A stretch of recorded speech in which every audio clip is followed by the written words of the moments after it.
Hi, everyone. Okay, so we've talked about the different algebraic methods that we can use in order to kind of manipulate our function to get the limit easier. So let's talk about them here. So we've said, and let's try and figure out what procedure we take in order to determine our limit and determine how we're going to find our limit. So if I were to, list or identify the steps in order to identify, I'd say, first you want to consider substitution. Okay, substitution. Now, can I use substitution in order to solve this? So sometimes we saw that if we were to substitute directly, we'd have an undefined form. So then we'd need to find another algebraic manipulation that we'd use. So then the next we want to consider factoring. Can I factor in order to manipulate it and not have that undefined form? And the third step, if that doesn't work, then we want to consider, well, not just doesn't work, it's not even an option. Can we use the conjugate method where we multiply our function inside the limit by its conjugate and see if things simplify and my undefined denominator, undefined function by having a denominator of 0 is kind of fixed. So if that is not an option, then we can always consider trig limits, if we're working with trig. And if that doesn't work, then we can always go to L'Hopital.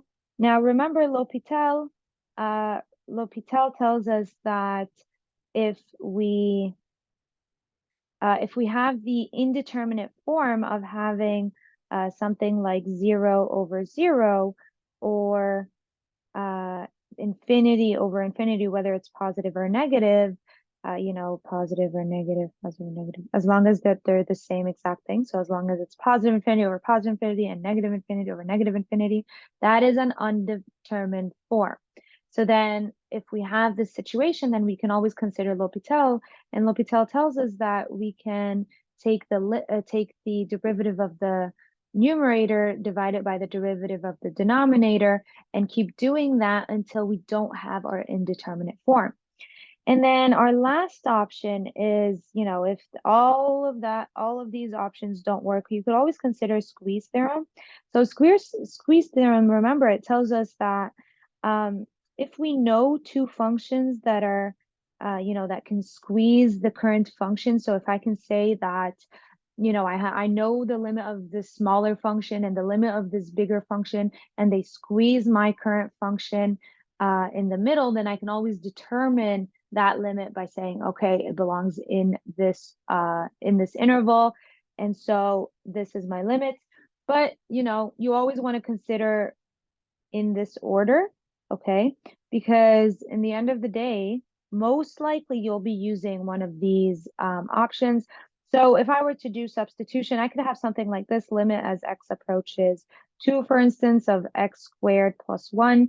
Well, over here, there's no issue in substituting x is equal to 2, so I'll just substitute that right away. So that's just 2 squared plus 1. Well, that's just going to be 5.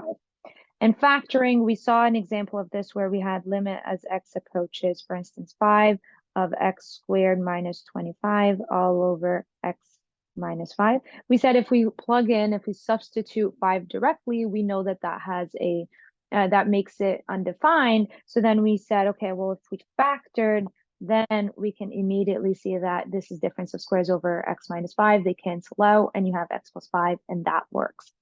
And then you had the conjugate method where you had a situation like this where you said, all right, the limit as h approaches 0, for instance, of 2 minus, we said 4 plus h under root all over h. Now we see that if we plug in h is equal to 0 directly, that doesn't work. We end up getting an undefined form as well.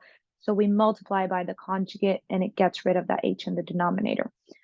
Okay. And then L'Hopital, we talked about it as well. And if all else doesn't work, then we can consider squeeze theorem as well. Okay.